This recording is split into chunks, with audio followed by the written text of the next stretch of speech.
je vais juste rappeler que nous sommes dans un contexte bien particulier. Nous sommes en train de faire une formation pour comprendre quel genre de programme que nous pouvons appliquer dans une conférence nationale souveraine pour résoudre les problèmes. Donc, ce projet-là, ce n'est pas forcément un projet pour un parti politique parce qu'un homme élu avec son parti politique, il aura beaucoup de difficultés à mettre en place tout ce qui a été dit dans ce projet. Pourquoi? Parce que il y a des forces d'intérêt qui sont en conflit des fois. Donc c'est pour ça que nous invitons les auditeurs qui nous suivent à comprendre le contexte. Ça veut dire que nous sommes en train de parler vraiment dans le cadre de la réalisation de la conférence nationale souveraine en Haïti. Et là, l'écrivain Gaston Maungou, justement, présente le livre qui prépare le programme de la seconde conférence nationale souveraine au Congo-Brazzaville. Donc ces deux nations peut-être qui ont une histoire, peut-être les gens peuvent dire que c'est différent. Moi, à force aujourd'hui de connaître le Congo-Brazzaville à travers les écrits du révérend Gaston Maungou, moi je peux détecter qu'il y a une similitude entre les deux histoires. Parce que nous, en Haïti, nous avions vécu entre 57 et 86 une dictature qui a rejeté pas mal des intellectuels du pays, qui a verrouillé les médias, cette institution que tu as parlé tout à l'heure. Ils ont fait un travail pour justement caporaliser tout le pouvoir. Et en 86, nous avons eu la fin de la dictature en Haïti. Donc vous, au Congo-Brazzaville, vous êtes en train de lutter pour avoir la fin de cette dictature. Comment je vois une similitude? C'est que ce que nous avons vécu, nous les Haïtiens, entre 86 à nos jours, il ne faudrait pas que vous, les Congolais, vous puissiez vivre cela. Parce qu'aujourd'hui, en Haïti, les choses sont réellement terribles. Et je pense que de nos deux histoires, les gens qui nous écoutent, qui comprennent les enjeux, peuvent comprendre pourquoi il est bon que nous puissions voir à la fois cette période de 86 à nos jours où les Haïtiens ont voulu installer la démocratie, mais ils n'ont pas réussi à installer la démocratie parce qu'ils n'ont pas pris la bonne décision après le départ de Jean-Claude Duvalier de mettre en place une conférence nationale souveraine avec des programmes tels que nous sommes en train de le présenter afin de les exécuter pour mettre le pays dans une ambiance où le pays va pouvoir, comment dirais-je, fonctionner comme les nations modernes, les nations où nous sentons bien. Par exemple, là, moi, je suis à Paris, je me sens bien d'être en France. Il y a de la sécurité, mais ce n'est pas le cas en Haïti. Aujourd'hui, les choses s'aggravent encore davantage. Il faut que nous arrivions à comprendre que c'est notre responsabilité à nous tous qui vivons aujourd'hui dans cette génération, que nous devons rechercher des solutions. Ça ne sert à rien de dire que les choses ne marcheront jamais, ok?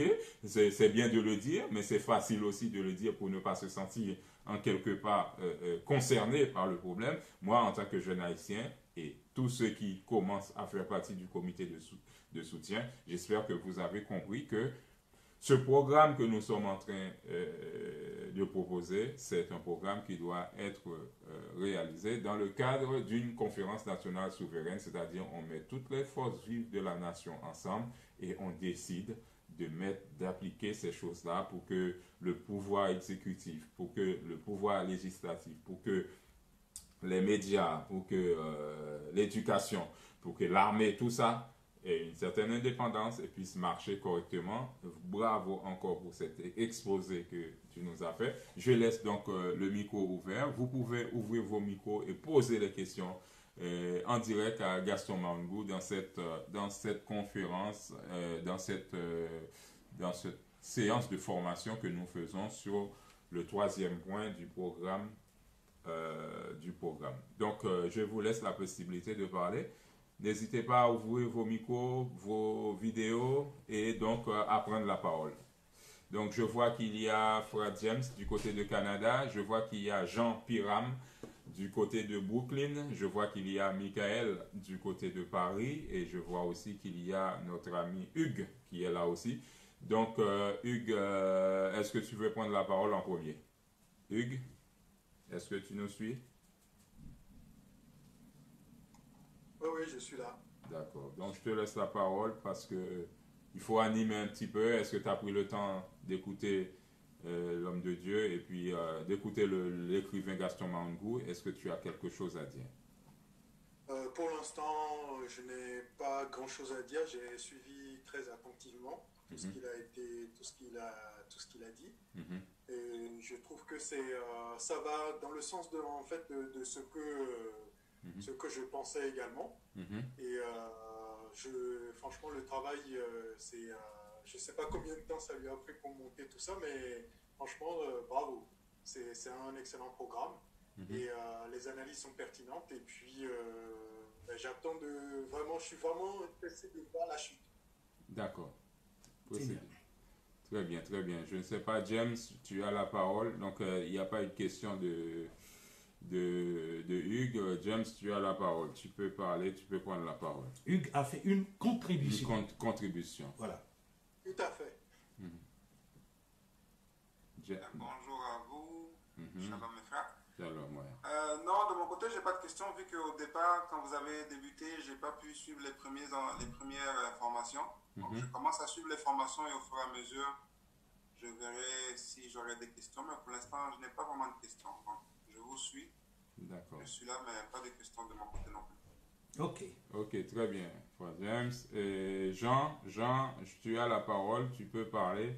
Jean Piram, Jean est du côté de Brooklyn. Il suit avec nous cette séance de formation sur déterminer, c'est ça, c'est démontrer notre maturité politique, maturation politique. À toi, Jean. Est-ce que Jean, tu arrives à mettre ton micro? Donc, je n'arrive pas à voir Jean. Donc, euh, voilà, vas-y, à toi, Jean. Ok, je suis juste en train d'écouter les fils très près, ce que vous avez dit. Mhm, Je suis très ému. Et mhm. si on peut mettre ça en application en Haïti, c'est ça. Parfait, C'est ça, parfait. parfait.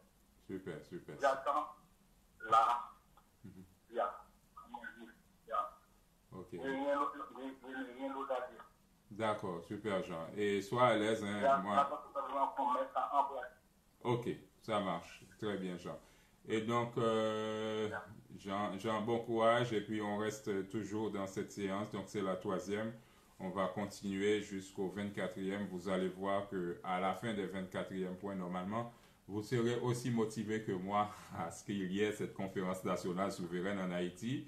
Je sais que comment dirais-je, je pollue vos téléphones avec beaucoup d'annonces, avec beaucoup d'informations, mais c'est pour la bonne cause. Il faut qu'on travaille un peu comme ça pour vous mettre dans l'ambiance, pour vous alimenter, pour vous tenir en haleine, pour ne pas vous laisser en quelque part décourager par rapport à ces difficultés. Parce que les difficultés sont des difficultés, il faut les résoudre. Les problèmes sont des problèmes, il faut qu'on ait des solutions.